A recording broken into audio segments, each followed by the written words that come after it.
Hello and welcome to the 𝗬𝗲𝗺𝗏𝗏 podcast. We're your hosts, Kari Katie and Katie Gersh, and this is the September 2021 Transits and Tarot episode on the 𝗬𝗲𝗏𝗏 podcast. If you enjoyed this episode, please remember to go give us a 5-star rating and review on iTunes, subscribe, and share it out with your networks. All right, let's jump into it. Hello, Katie, and welcome back to the podcast. Hey, Kari. Thanks for having me on again. It's always so good to have you here, girl. I can't wait to dive into all the magic of September. We miss Uni, but we know that he will return soon enough, and we wish him well on his journey through his motherland in Mexico. Like, have a piña colada for me, Uni. For real. That sounds fantastic, and I look forward to when we get to visit Mexico with you as well sometime in the future. But that is not here, and we are in September, and that's what this episode's about. So how has the transition from Leo season to Virgo season been treating you? You know, it's been good. I'm really grateful for all the things that were brought to the surface last month, like places I want to shine more and getting that vision to be able to move forward with it in Virgo season. And the Aquarius full moon, it was just beautiful. I really felt connected, like these manifestations were brewing. Like I felt like there was a lot of talk of the Lionsgate portal, and then the 2 Aquarius full moons, and then that's kind of like a portal in itself. And yeah, it was really powerful, and it was good. So, but I love Virgo season. My moon's in Virgo, and I really identify as a Virgo more than my rising, which is Leo. But I mean, always, Gemini first. Gemini Island for life. As a Gemini Islander, I resonate. And I feel kind of the same. Leo season was so much fun. It was really like a never-ending celebration for me because my beloved David turned 30 last month. And so did 2 of our really close friends, Alex and Chris. So we had a bunch of Leo celebrations going on, and it was so much fun. It was also very exhausting because Leo is this fiery, big energy. And so I really gave it my all. And this Virgo season for me, I feel very much like hermit card energy, where I want to go within, really lean more into the retrogrades that are going on right now, and integrate what I received from that second Aquarius full moon and from that Lionsgate portal. It really was 2 very powerful, the new moon and the full moon of last month. Like, if I were to say of all the months in 2021, what month had the most significant new and full moons, I would definitely say it was last month. It was August. And we're going to be feeling that as we're moving forward, hurtling towards the equinox, which is going to initiate this shift of seasons. So I'm really excited to dive into that with you here on the episode. I'm excited too. And before we do that, let's chat some real quick announcements. Obviously, Uni is not on this episode because he's currently traveling, but he'll be back for the October episode, so we can all look forward to that. Katie, inevitably, you'll be back for a future episode. Who knows when, but it's inevitable. Oh, yeah. We've already signed you up. We just don't know where your name's going and what month it aligns with yet. We want to wish a happy birthday to all of our Virgos and Libras who have birthdays this month, including Jason, Haley, Tawny, Natasha, Lindsay, Mary, and Beyonce. Obviously. And other than that, where can people connect with you if they want to reach out, Katie? Yes, you can connect with me on Instagram. That's going to be the best way. And my handle is curious_Katie_cat, but cat is with a K, like a Kit Kat bar. Meow. Like a Katie cat. Like a kitty cat bar. Yeah. Give me a break. And then there's You Uni. want a piece of me. Oh my God, yes. Okay, hashtag Free Britney. We're still at Free Britney podcast. I mean, not, in content, but definitely in spirit all the way. And then Uni is at Aquarian_Sage or at Uni666 on Instagram. You can reach out to him. He posts a bunch of great shit on his pages as well. Lots of mystical, witchy, tarot, astrology infused. And he does tarot videos to support this podcast. So that is another resource for all of you listeners to go to and receive more insight for the month of September. And then lastly, if you want to see some behind the scenes of the podcast or be connected with me, I am at @SoulfulOfIt on Instagram, and I do a bunch of reposts of guests that have been on the podcast and upcoming guests. I'm always dropping Easter eggs. I don't know that anybody ever catches them, but keep your eyes peeled and you might sniff out an upcoming guest because I am constantly talking about these amazing people that I can't wait to share with you in future episodes. And the very last announcement that we have is, if you have not listened to it already, definitely go check out the anniversary episode that Katie and I just did. It was our 50th episode ever on the podcast. We're so excited to share it with you. It's very silly. It's very fun. It's very lighthearted. And I think you're really going to enjoy it, especially if you've been with us this whole time.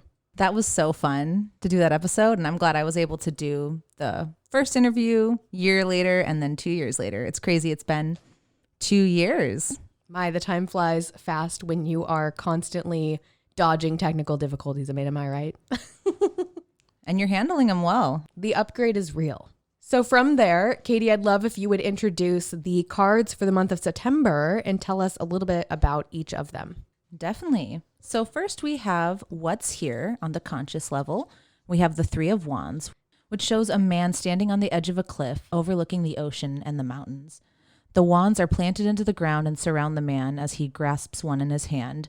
He watches sailing ships pass by, which is symbolic of movement, progression.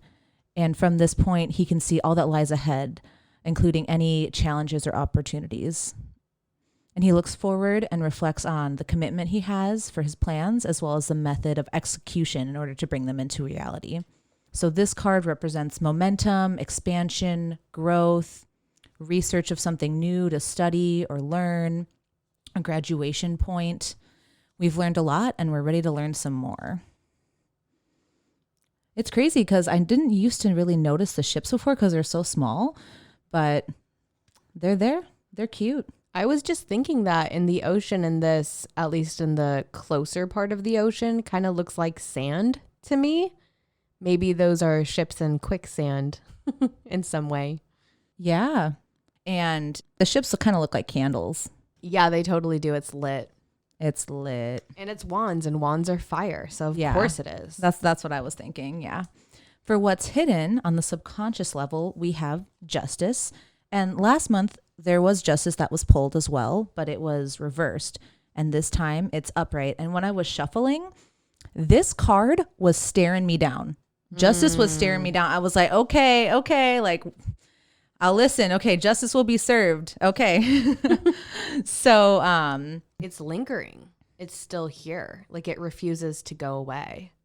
And this is the card of Libra. So it's fitting that justice is still here. And with that, it's karma, truth, fairness, balance. She has the sword of truth and the scales. And then, is that a snake? I think it is a snake around her neck. Is that a snake? So I'm pretty sure it's a snake because, so I have another deck as well, the Prisma Visions. And it has the sword with the hand and then a snake around it. Oh, wow. I like to look at, the cards in other decks to compare to see the similarities. I'm like, there's a snake. I guess snakes can be sneaky. She's like, none of that bullshit. She's got the snake around her neck. Yeah, there's no hiding from justice, and there is the veil behind justice because justice is guarding the veil and what's on the other side of that veil. And I remember that Uni works with this card as adjustment. And I love the idea that we have to make adjustments in order to create space for the cause and effect of our choices ultimately and how they're unfolding all around us. Because the justice card isn't just about like winning a legal matter or having things be fair. I don't think that when you get the justice card, it means that you're going to win something or that things are going to be fair. I think that it speaks to the natural ebb and flow of karma and how that unfolds all around us. Even if someone in your perspective hasn't been held accountable, or that you see that yourself hasn't been held accountable, that doesn't mean that that won't happen in some other form at a later date and time. Yeah, I definitely agree that the karma has a play here because the wheel is the card right before justice. And that was last month as well. Yeah. And another thing with justice is if you're maybe stuck in a pattern, you might feel like, why does this pattern keep happening? Why am I here? Like, what else is there to learn from this? And then also maybe what needs to be set free, or like you take the sword and you, you cut it off. I don't know. Anyway, enough about this card. What do we have next? Where to direct our attention, which is judgment. This card looks like the end of the world, kind of. Absolutely. I feel like we all had moments of this within the last year plus. Yeah, it has the naked, they're like gray naked people rising from the graves, looking up at Archangel Gabriel, the messenger of God, who's blowing his trumpet. And they're ready to be judged and find out if they'll be accepted into the heavens or not. And there's a mountain range in the background. Or a tsunami. It could be a tsunami. He's like, yeah, we're going to save you. We're going to wipe you all out for good. Oh my God. And so for judgment, it's an awakening, a rebirth, and also represents truth. And I just love the Prisma Visions deck because I want to talk about this one with judgment. It actually has a door. So it looks like a portal. And so with judgment, when you walk through that door, you answer the call, the higher calling. There's no going back. Like once you're spiritually woke or you're on this journey, you got to go. Can't turn back. You can't just focus on the light work. You have to do the shadow work too. It's the yin and the yang of life. The judgment card can be a hard one when it comes up in a reading because it does kind of feel intense. Justice and judgment are two cards that I've heard a lot of feedback from people who are like, oh God, like it's almost as intense as the Tower or the Death card. And I like to reframe that. So I love this idea of working with judgment as a rebirth card because that's how I work with it as well. And when I get it, it's like I'm asking myself, what am I awakening to? And what am I maybe trying not to awaken to? Because sometimes things are right in front of us. And that kind of reminds me of a meditation that I had recently where I imagined that there were these two figures that kept holding up these messages right in front of me. And then they were like grabbing random items and holding them up like right in front of my face. And I almost like wanted to just open my eyes and escape the meditation. And I thought it was so interesting that this was such a vivid visual for me because that's usually not how I experience meditation. But then I thought, no, I need to receive this. Like if something is literally being shoved in front of my face in a meditation, and that's what I'm imagining, what is it that's right in front of my face that I'm not willing to see right now? And I think that is really big judgment energy. What is right in front of your face in the month of September that you have not maybe been willing to see? Clean your glasses off and face it. So were the people, did they look like the people in this card that we're going up to? Like, yes, Katie, they were naked. They're just gray and creepy. They're Honestly, from the graves. It was like silhouette people. They were not, I don't know how to describe it. It was so weird. And if you ask me, what did they hold up? What was, the images? It was the fact that it was right in front of my face and I still couldn't tell what anything was. And it was frustrating me. And the more frustrated I became, the more I realized how important it was for me to pay attention to it. And the last thing I want to say about this, I guess for now, is that I actually kept getting the judgment card like reversed. And so kind of like, hey, this calling is here. Why aren't you taking action on it? Why are you being lazy? So now that's upright, I'm like, okay, I feel better about this now. And the next card of where to focus our healing is a 6 of Cups. And I love this card so much. I actually don't really get it that often, but it was nice to unpack it as I was trying to find the meaning of this spread for the month. And so a young boy leans down and passes this little girl a cup with a flower in it. It represents harmony, your inner child, making amends, and just tuning into your heart space. And there's the other cups around. The other 5 cups all have flowers in them as well. And then there's a castle behind them. And it represents, letting your walls down, getting in tune with your inner child, like I said, and being vulnerable, and also nostalgia, memories from the past. Yeah, and something that another tarot reader had pointed out to me long ago that I don't even remember who it was. Hell, maybe it was Uni. If Uni's listening, he'll be like, it was me, bitch. That pointed out that there is a figure that is walking away in the distance. And that figure is in what appears to be armor. And so when you're working with this card, especially in this spread, as where to focus our healing, focusing on taking off our armor, focusing on being present enough to notice the beautiful things around us, as simple as a flower. And this card is very strongly attached to the inner child, like you were saying. And when I think about children, one benefit of children, and we can talk all day about the non-benefits of children, right? Because they're loud and needy. Yeah. But a benefit of children is that when you're with a child, you're extremely present, especially if it's a young child, like a toddler. You're very present. You're here in the moment. You gotta make sure that motherfucker doesn't go grab a fork and shove it into an electrical outlet. You know what I mean? You are on alert, but in a positive way. You're so present. And I think if we could rebrand that presence of parenthood, even if we're not parents ourselves, I would argue that we are, because we're always parenting ourselves. And this card is very much about that self-parenting. And then the last card that we have is our soulful guide to embody, which is the King of Cups, representing the balance of head and heart. So the King of Cups is on this gravel stone type throne in the middle of the ocean. He's got a cup in his hand and a scepter in the other. And I do like his hat. I know we talk about the hats here. I do like that hat crown. I would like one for myself. Oh yeah, he's got a nice hat for sure. Yeah. And then he has, the fish on his necklace, which represents creativity and his spirit. And then in the background, there are waves. He has the balance of the conscious and the unconscious. In his right hand, he holds a cup representing the emotions, and his left, a scepter showing power and control. Behind him, a fish jumps out of the ocean. And the king stays calm and balanced even in the turbulent conditions, and has learned to feel the emotions and unconscious impulses without being overwhelmed by them. He keeps power and control while balancing his feelings. And the cups are about emotions. So with this balance of head and heart, the king is compassionate, diplomatic, and a really good leader. I think it takes a good leader to have the balance of the emotions and the intellect. Yes, and to get to a king, you really have to be integrating the page, which is about the foundation, the knight, which is about the movement and how you're moving. It's like Mars energy, the queen, which is very much about the internal realm, and then the king is this external realm. It's the externalization of everything you learned in the cup suit getting to this point.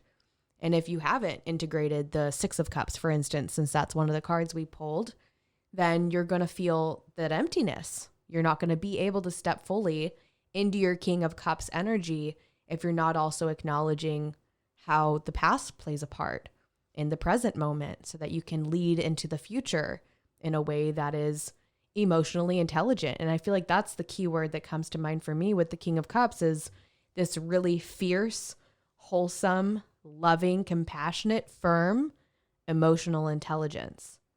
And I think that's a true sign of a real leader, is somebody who is able to hold that space. And something that I love that Lindsay Mack, who is Tarot for the Wild Soul podcast, if you haven't heard that, highly recommend it. If you like our podcast, you'll love hers.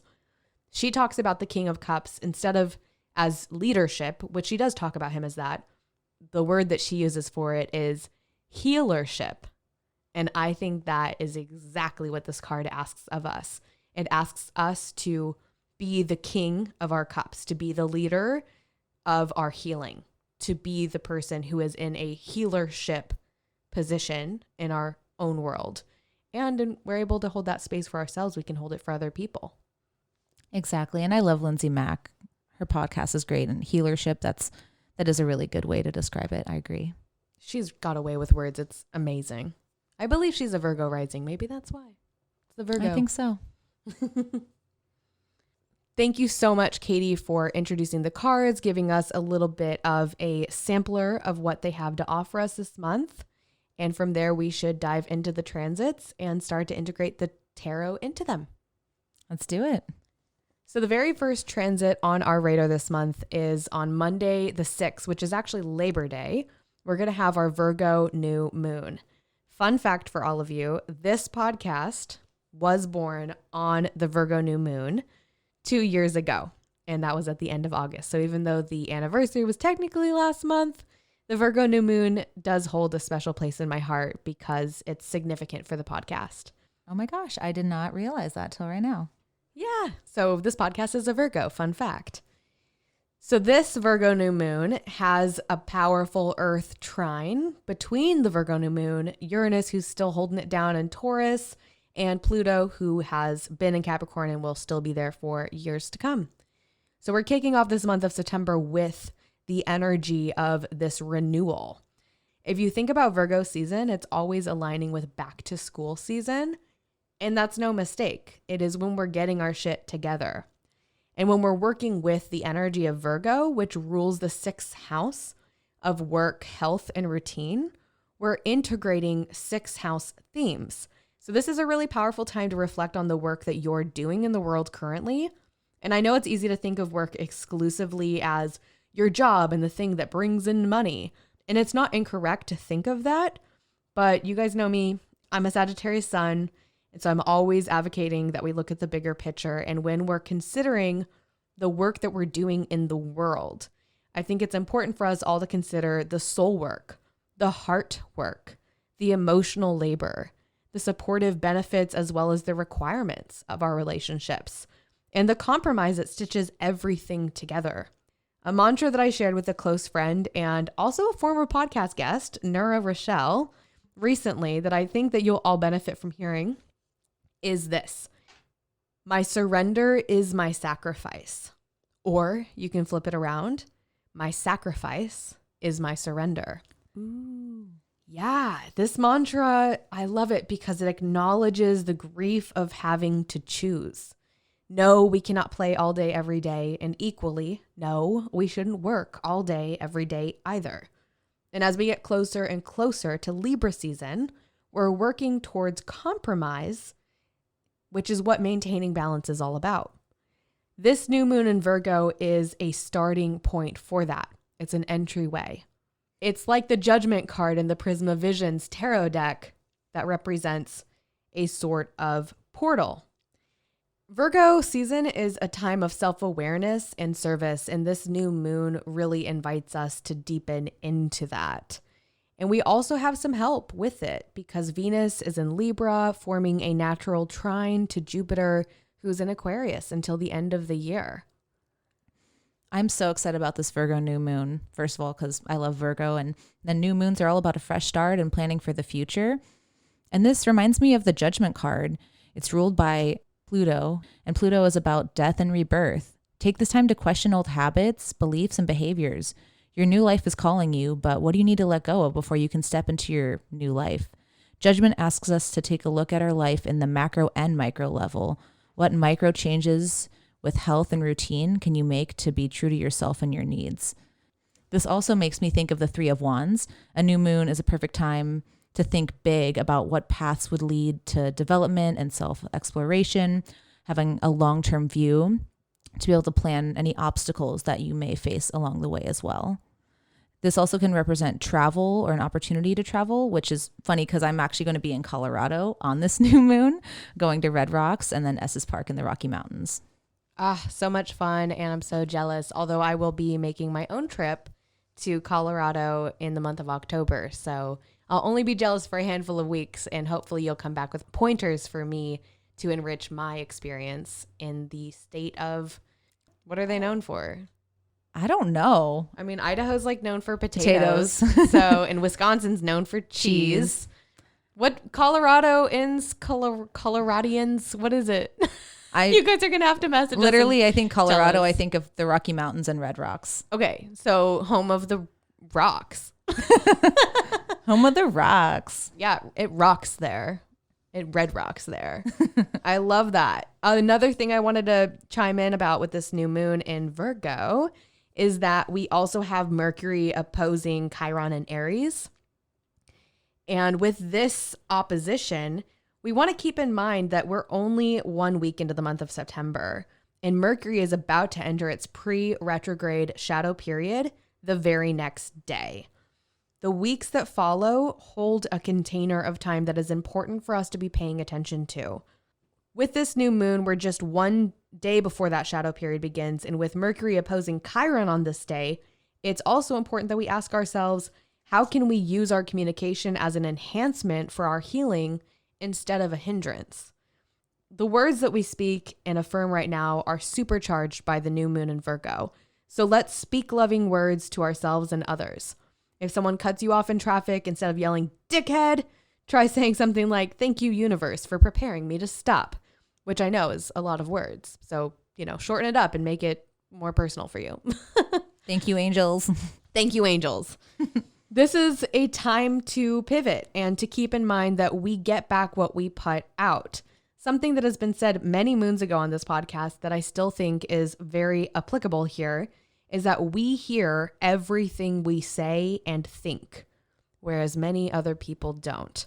And even when we're directly addressing them, they say that the average person, you have to repeat something to them like multiple times for them to actually fucking comprehend it. Everyone's thinking about what they want to say next, so they're not fully listening. Right? I'm guilty of that. Yeah, same. But back to my example of yelling like "dickhead" in your car at the person who cuts you off. They didn't hear that word, but you did. So start bringing more awareness into your language and allow that awareness to lead you back to yourself and source where true healing happens. Didn't you say you had a mantra for this as well? Yes. Other than the one I already said, my sacrifice is my surrender, or you can flip it, my surrender is my sacrifice. Another one that I really love for every time I'm in Virgo season, and especially the Virgo New Moon, is loving myself heals my life. I love that. Well, and it makes me think that, Virgo is known for sacred service, which it can be service to other people, but also focusing on the sacred service to yourself. Easy to overlook when we're in this world always looking outside of ourselves. If only we closed our eyes more often. This is the power of meditation, right? Because when you close your eyes literally face internal. There are fun meditations, like candle meditation, where you just stare at the flame.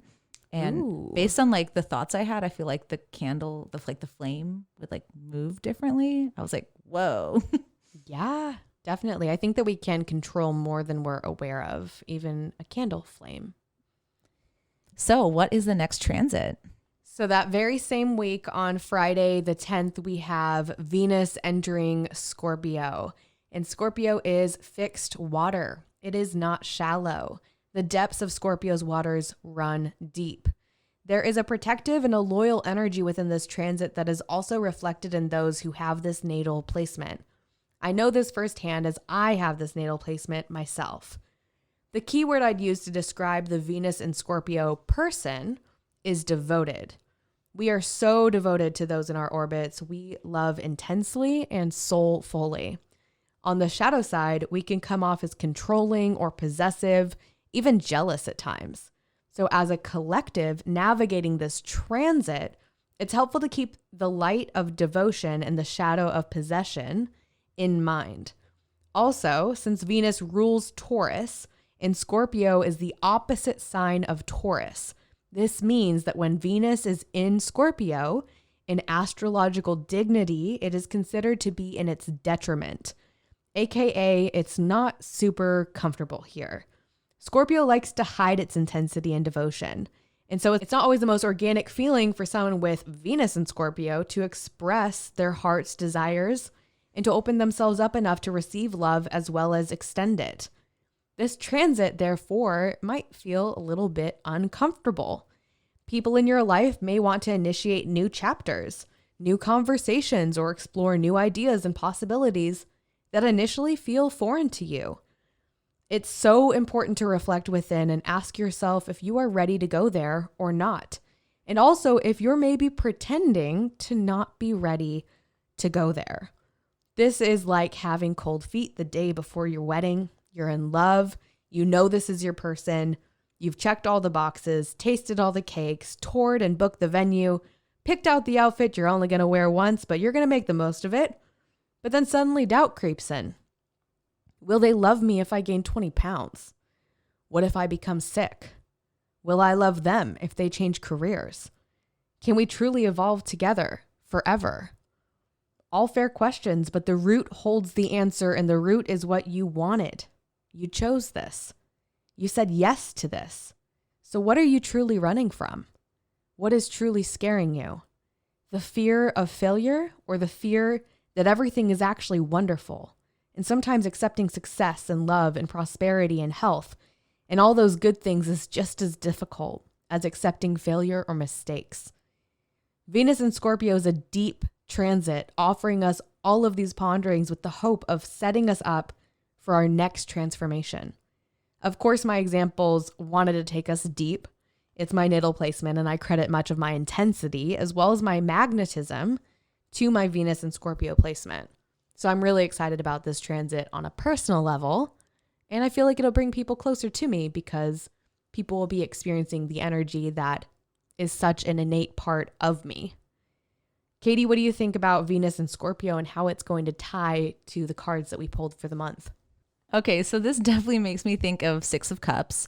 This card asks us to tune into our heart space, like I had mentioned before, put down our walls and be vulnerable. And I totally get it. It can be really hard to be vulnerable and actually let someone in. Dating nowadays, it's rough. It's a shit show, man. Let's just I give be up honest. one day, next day I'm like, okay, let's try You download a new app. You're like, okay, put my walls down again. Okay.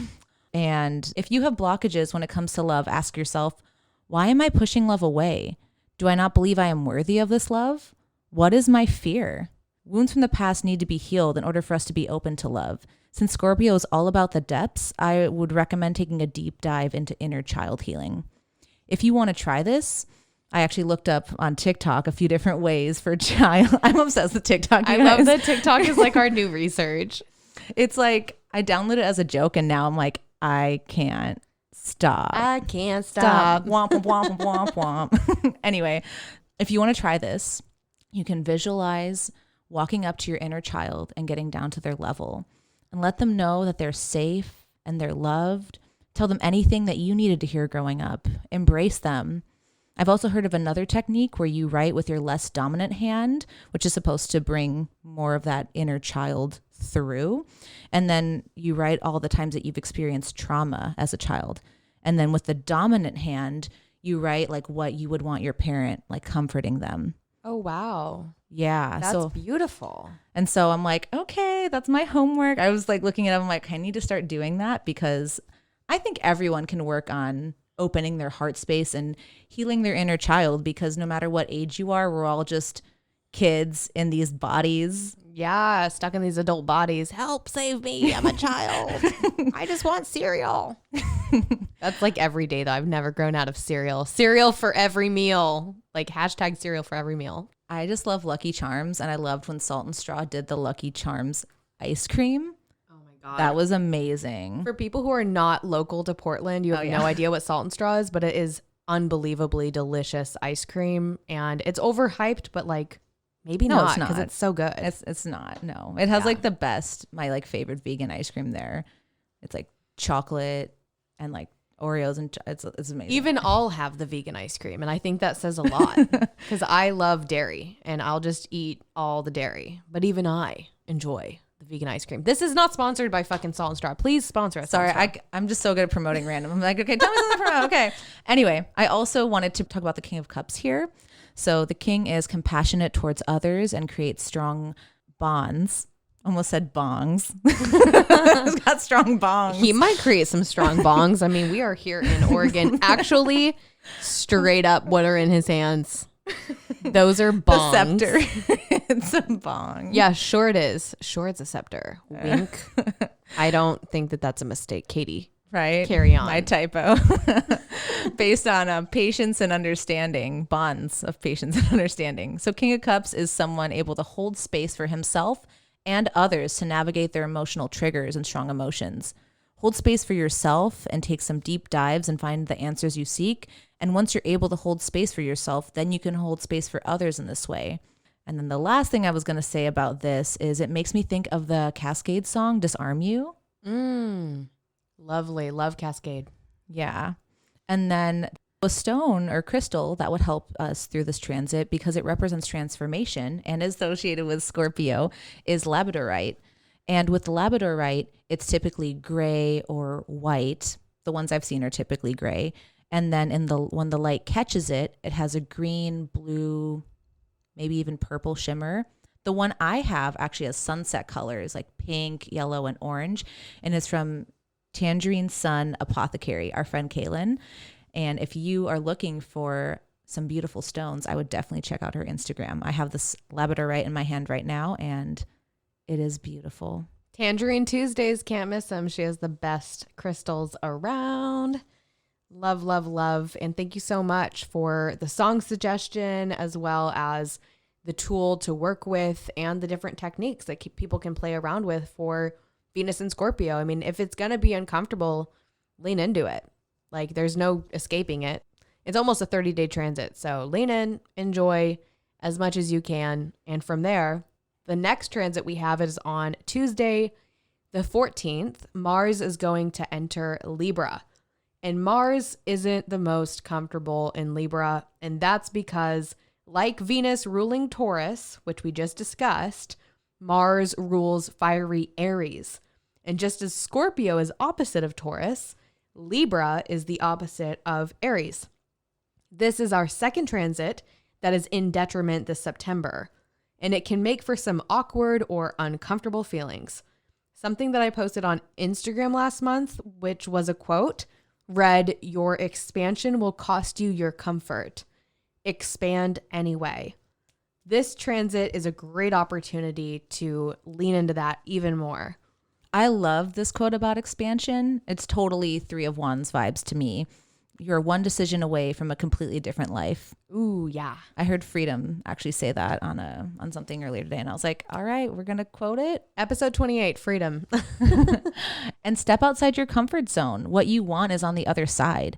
There's multiple opportunities on their way to you now. Accept the vision and trust you will achieve it. Absolutely. And we can learn a lot about Mars and Libra by considering what Mars is like when it's in its rulership sign of Aries. And when it's in Aries, it's able to focus on itself without requiring the consideration, input, or permission of anyone else. You can think of Mars in Aries as, if you want to go fast, go alone. Whereas Mars in Libra is, if you want to go far, go together. That's all to say that Mars in Libra isn't about speed. It's about longevity. It's about collaboration. It's about asking yourself what not only motivates and benefits you, but what motivates you to benefit others. This is altruism in action. And altruism is defined as unselfish regard for or devotion to the welfare of others. So as Mars moves through Aries for the next 6 weeks, ask yourself where your motivations are truly coming from. And with the bulk of this transit occurring during Libra season, we're not quite there yet, remember to seek and maintain balance. Taking others into consideration does not require that we fall into spirals of self-sacrifice. We can benefit greatly from including others in our calls to action, while also maintaining our own sovereignty to make choices that are mutually beneficial for us as well. And since we're on our way to Libra, Justice card is always relevant. Yeah, it's associated with Libra. And with this, be aware of the impact your decisions have on your well-being as well as the well-being of others. Before making a decision, take time to tune into your intuition or higher self for guidance. What path is in the most alignment with your truth? And justice, like judgment, is all about truth. The truth will set you free. The truth will also piss you off often. I say that as somebody who has been very pissed off by the truth many, many times, but ultimately I've always felt freed by it. What's the next transit? So on Monday, the 20th, we're going to have our full moon in Pisces. Woo! Yeah, loving this one. I love this month in general for the two of us because Virgo season, Virgo new moon, you're the Virgo moon, and then the Pisces full moon. I'm the Pisces moon. So there's just a lot of balance happening. Well, I mean, you're also Gemini sun and I'm a Sagittarius sun. So there's a lot of balance happening. We got this duality. Yeah, we do. Duality. So for this Pisces full moon, it is conjunct Neptune, who's been in Pisces for a long, long, long minute. This is about illusions and dreams. Is it all that you wanted, or is it something you ordered off of wish.com that looks nothing like the picture? Oh my God. Mars is conjunct the sun and opposing this full moon. And with Mars in that placement conjunct the sun and Neptune in a conjunction to the moon, right? Because the full moon is the sun and the moon. in an opposition. That's how we can tell that it's a full moon if you're looking at an astrological chart. We have a natural opposition happening between the Mars conjunct the sun and the Neptune conjunct the moon, which is having this very strong influence on our Pisces full moon as a whole. On the shadow side, this can show up as deceit, or you get what you pay for, which is what I was trying to say with the wish.com reference. And that's kind of the energy that's present here. We may have been misled on our or others' actions or intentions, which is really that Mars conjunct the sun energy. And while Mars is moving away from the sun in a separating aspect, while that tension is dissipating, it may still be fresh, especially for folks who have strong mutable placements like Virgo, Pisces, or Gemini, Sag, like myself and Katie. And there is also an Earth and air trine still present at this point in the month. And that's going to be helping us with navigating this potential energy of disillusionment, misunderstanding, or disappointment. Pluto and Capricorn with the Uranus and Taurus and the Sun and Virgo are bringing us back to the intentions we set 2 weeks prior during the Virgo New Moon. This is the time to remember what we're devoted to and why. And also a time to make sure that with the Pisces full moon, that when we're thinking of all the people that we're devoted to, we are at the top of our own lists. Preach. Yeah. So difficult for Pisces people because they tend to consider everybody a little bit more than they will consider themselves. So we have this air trine, like I mentioned, as well, supporting the full moon. That's between Saturn, who's in Aquarius, Mars hanging out in Libra, and then, of course, the North Node in Gemini. Now, the North Node is not going to be in Gemini for much longer. So this is a significant aspect pattern to pay attention to and leverage for the harvest that the full moon wants to bring to us. The planets in the North Node and air signs are trying to lighten the mood and remind us that the good news is that everything in life is temporary. Just as the weather shifts in the skies above us, we are constantly shifting the universes that live within us. The key takeaway I'm seeing with this Pisces full moon is about trusting your intuition and not being overtaken by external input.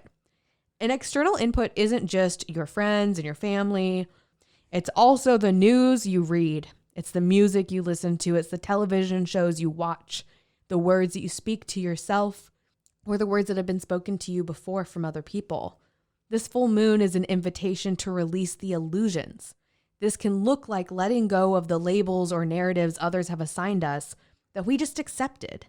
Or it can look like calling out the truth when no one else is willing to.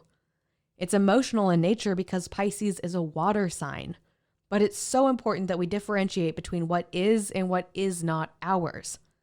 So own your words, own your energy.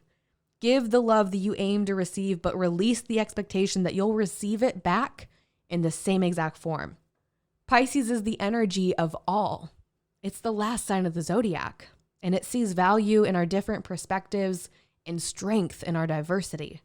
Welcome in the waves of your oceans that have come to your attention and may actually be a wave machine making ocean noises. Go seek the real ocean, perhaps physically in the 3D world or in meditation, looking within. I love that. And first, I'm going to get some mugwort for this moon for sure because it's in Pisces. Mm-hmm. And that's the dream herb, right? Yes, mugwort. So there's a few different ways. So you could put it in loose leaf tea. Some people even have it like sage where you can smoke it and just kind of have it like an incense.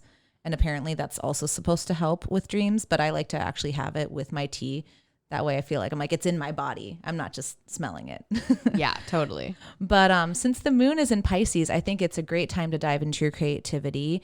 And the 6 of Cups, we're reminded to work on our relationships with our inner child. Like I mentioned, does your inner child want to paint, write, dance? I know for me, my inner child says, let's go to the beach or a hot tub. Or Taco Bell.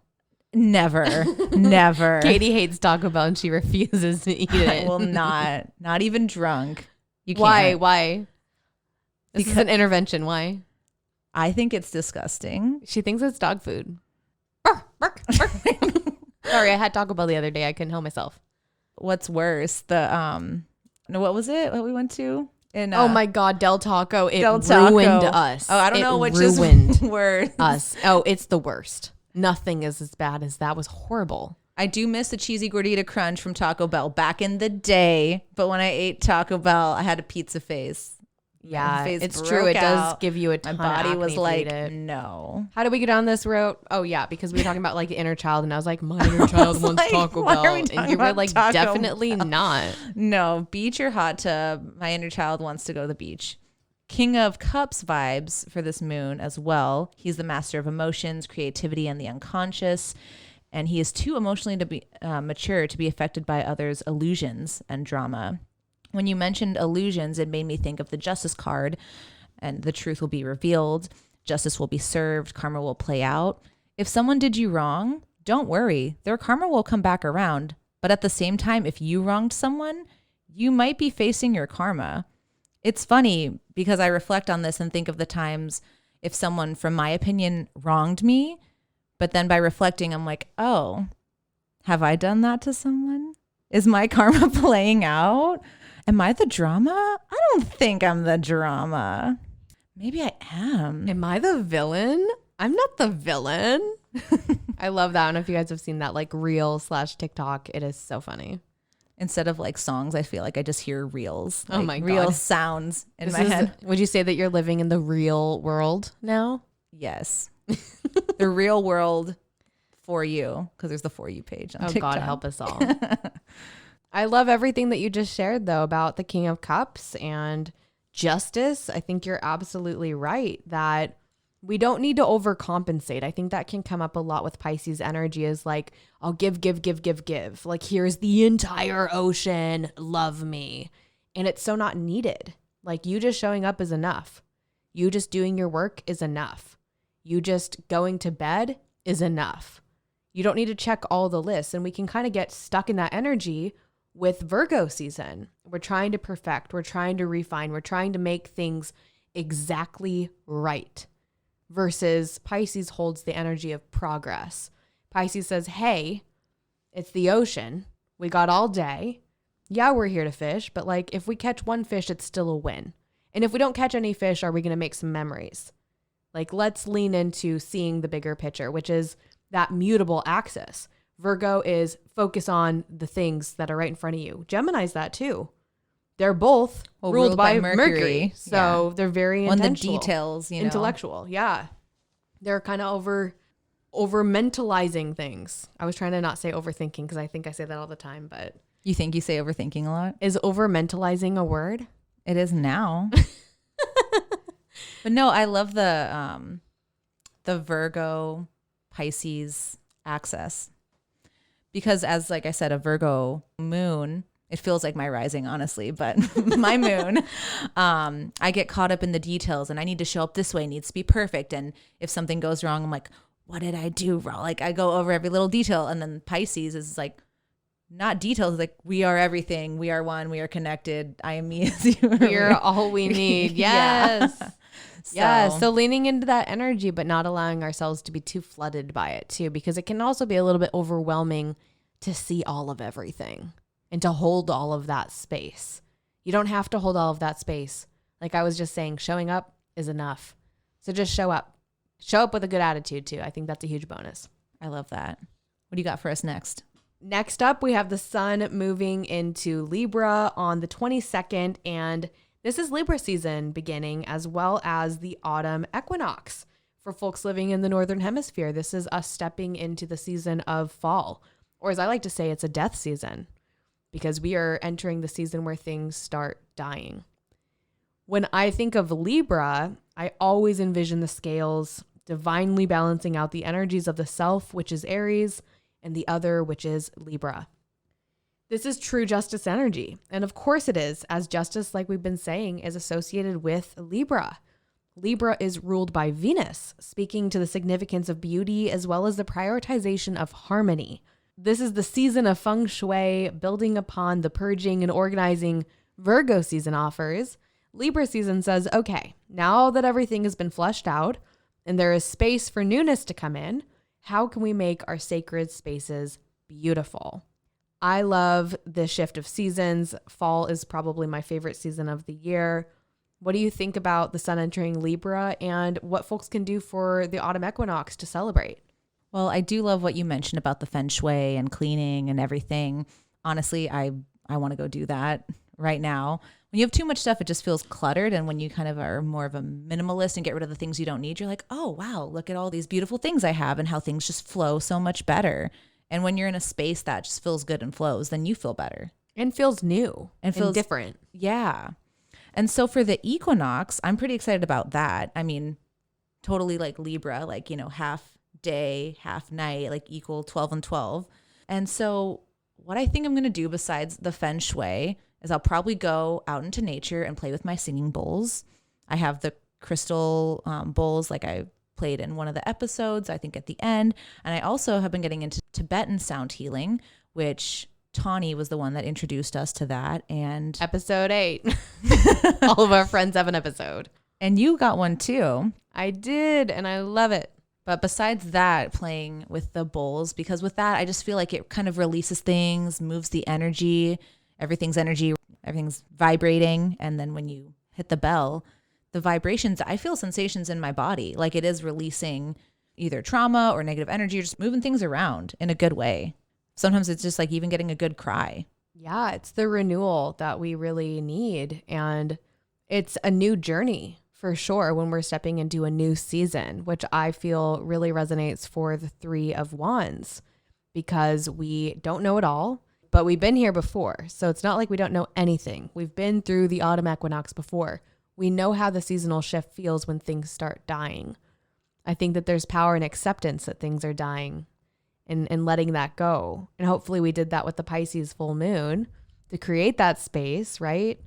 Well, if you didn't, there is a ritual I can share that I recently learned about that I did on the last Aquarius full moon, the blue moon.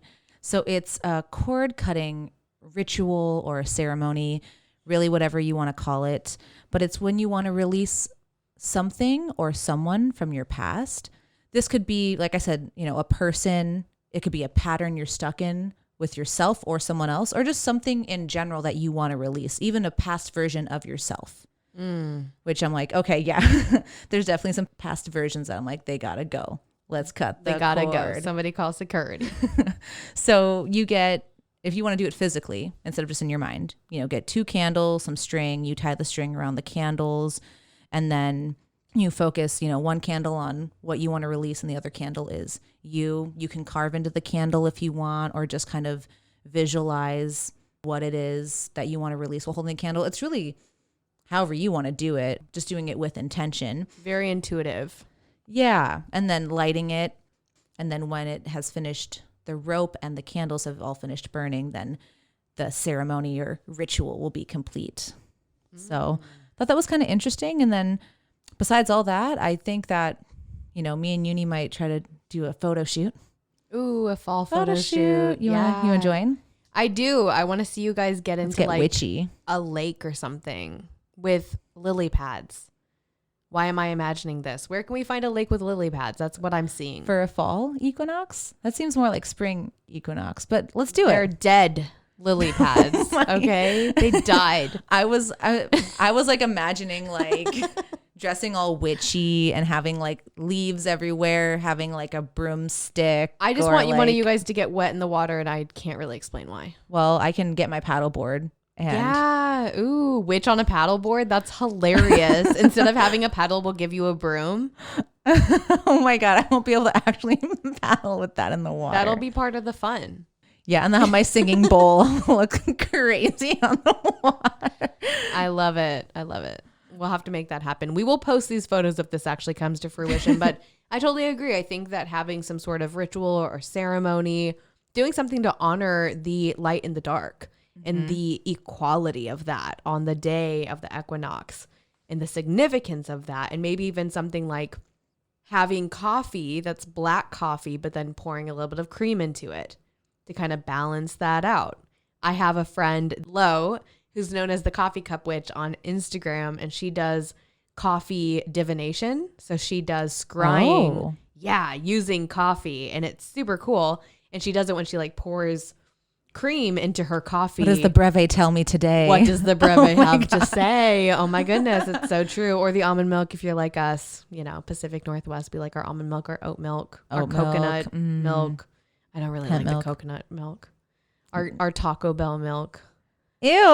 Katie's so disgusted. I think Gross. Taco Bell milk would be like a bunch of mild packets. She looks very unhappy by me describing this way. I promise I'm not having mild Taco Bell sauce in my fucking coffee in the mornings. But if I did, that would describe everything like that's wrong with me, don't you think? I just like the phrase. You can do the divination on those packets because they have the little sayings. Yeah, but I feel like the equinox is a great time to fuck around with something like divination in that form, or even bringing out a pendulum. If you don't have one, you can get one at a metaphysical store. You can use anything as a pendulum. Sometimes I have a little lamb and I have a little Eevee, like the Pokemon, hanging inside of my car from my rear view mirror. And sometimes when those are like swaying, I'll ask the universe a question and then see if it sways like left to right for no, or forward, backwards for yes. And I swear to God, it totally does respond to what I'm asking. It's super weird. I should break out my pendulum. I've had one for years and I like barely ever play with it. This is the time, Katie. This is the time. And if you don't have a pendulum and you're here in Portland or Oregon, New Renaissance Books on 23rd. It's a bookstore, but it also is like a crystal shop, has singing bowls, has a bunch of witchy things, tarot, oracle decks. I would definitely recommend checking it out. I love that place. And it's also just really nice to just be in that environment. It's very cute in there. Yeah, we're trying to give them all of our money so that they never close because of COVID and how that's hit all these small businesses so hard. They do have an online shop though, just like Powell's does. And Powell's is like the iconic, huge bookstore that's not just metaphysical stuff or spiritual stuff. It's all the books you could possibly imagine. And I know that they're struggling a lot too. Support small business, guys. It's so important, especially right now. And our very last transit for the month of September is on Sunday, the 26th. We're going to have Mercury station retrograde in Libra. And it is going to be in Libra for a while. It will be in Libra until the first week of November. And it's going to be retrograde until about halfway, a little bit past halfway through October. So wrapping up the month with everybody's favorite transit. This is our third and final Mercury retrograde of the year, and it is in an air sign just like the last two. Mercury is our communication channel. It's how we process our thoughts so that those thoughts can become words, ideas, movements, etc. And with Mercury retrograde in Libra, we're exploring and deepening our mindsets around our relationships. This is the relationship to self and the relationship to others. We're reconsidering what we've expected or desired from ourselves or others before, and how that relates to what we expect or desire of ourselves, or what we believe we may lack and therefore look to outsource in another. The key to this transit is harmonizing. Funny enough, I know that harmony is technically my weakest area, and I know that because I took the Strength Finders test, which is this really cool psychology test developed by a psychologist named Don Clifton that identifies the 34 core strengths that people have. And when I took the test and I paid the big bucks, I think it was like $50 to get all of them in order instead of $20 just to get the top 5. My 34th, aka my very last quote strength, was harmony. So my greatest weakness was harmony. And of course I laughed out loud when I saw this because it's pretty true. I don't typically value harmony as much as I value a good, perhaps controversial or intense conversation or a battle of wits. The Gemini rising in me is pretty eager to toss wood into the fire of any topic just to see how it burns. And my Sagittarius sun sign is like, we don't need the wood. I am the fire. And that combination is awesome if you want a giant fire, but like maybe not during fire season, you know? So while this isn't to say that there isn't value and I don't value harmony at all, it's actually to say that I know that it's one of my greatest areas of opportunity. And so I'm going to be paying some extra attention during these next couple months as Mercury moves back and forth through Libra, because this is going to reconnect me with the harmony that lives within me. And doing that, I know, can help me prioritize and protect my inner peace. What do you think about this final transit, Katie, and how it connects to the cards? Well, first of all, let me just say, fuck me up, fam. Mercury retrograde. I honestly love Mercury retrograde. It's kind of like a challenge, but I just wanted to add that I always think it's really interesting. So when I used to work at an online bank, whenever there was the Mercury retrograde, things did glitch. Like it matched up. We had so many more technical difficulties, having to reach out to the engineers and be like, this thing's broken, like fix it. And it is crazy how communication can break down and just things get moved around and kind of brought to the surface. Just all the things that happen in the Mercury retrograde. So just wanted to say, bring it on. Bring it on, Mercury retrograde. But for the cards, right away, Six of Cups energy. When this card shows up, it can mean someone from your past is making an appearance. And with Mercury retrograde, I would definitely expect someone to show up. This could be an old friend, ex-lover, or even just memories that show up from the past during this transit, needing to be acknowledged. This card represents an opportunity to turn a new leaf with this person, potentially. This is where I want to note advice from the King of Cups. The King takes accountability for his actions and expects others to do the same. If someone is coming back into your life and entertaining the thought of being in your life again, be compassionate with them, but also make sure they take accountability for their actions. With relationships in general, it should not be a one-sided thing. We live in a world where, unfortunately, many people gaslight and do not take accountability for their actions.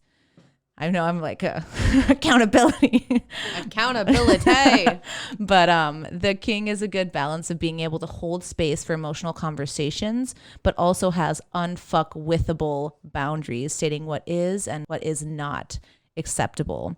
I also wanted to note the Judgment card one more time here, since it represents a time where all the pieces of the puzzle are coming together. Things make sense that didn't before, and you're able to put parts of your past behind you. So beautiful. And you're totally right when it comes to Mercury retrograde just kind of being this bit of a menace sometimes, but also when things appear on the surface to be going wrong or not to plan, I would argue that they are going right. It's divine timing. And as I always like to say, divine timing, isn't it a bitch? It is. And something that I saw on Instagram that I actually reposted, and I saw a few other people repost, that I love as a reframe for this Mercury retrograde is this quote that said, "Be the glitch you want to see in the Matrix." And I think that's a really great way of viewing it, is like, oh, this difficulty is coming up, or, you know, I'm having this challenging conversation where I'm wanting to back down and I'm not really wanting to assert that I have a boundary here or call this person in for accountability on something. Like, I'm kind of cowering because it's confrontational. In Libra, as much as they can hold this balance and create this harmony, they don't necessarily enjoy confronting people. That's actually one of the shadows of Libra and something to keep in mind for Libra season. So when it comes to our communication, we're having this internal look within where grounding into the wisdom of King of Cups is very relevant. It's so important. And doing that shadow work that we've been talking about with the Six of Cups, integrating the past so that you can be really present in the present moment, is also going to be helpful. Judgment, Justice, Three of Wands, these are all cards that are going to help us through this energy of the month of September. And this ending transit of Mercury retrograde is one that will linger. So it's something that we need to sink into, accept, and love, because it's not going anywhere. And just like I said earlier, the good news is that everything's temporary. So if you're one of those people, you kind of have a narrative that Mercury retrograde sucks, this is your opportunity to rewrite that narrative. And the next time it comes around in the new year, it'll suck just a little bit less, and then a little bit less, and then a little bit less. And check your spam folders, guys. Check your spam folders, back up your files. Always good advice for Mercury retrograde. And reconsider what you're consuming. What information is really necessary?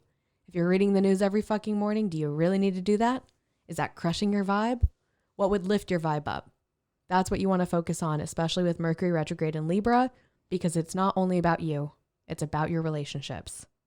Well, thank you so much for listening. I hope that you all have a wonderful September and hope to be back on here soon. You definitely will be. And thank you, Katie, for showing up as always and contributing so much of your magic to this episode. And we look forward to welcoming Uni back on the October Transits and Tarot episode, and we'll catch you then. Bye. Bye-bye.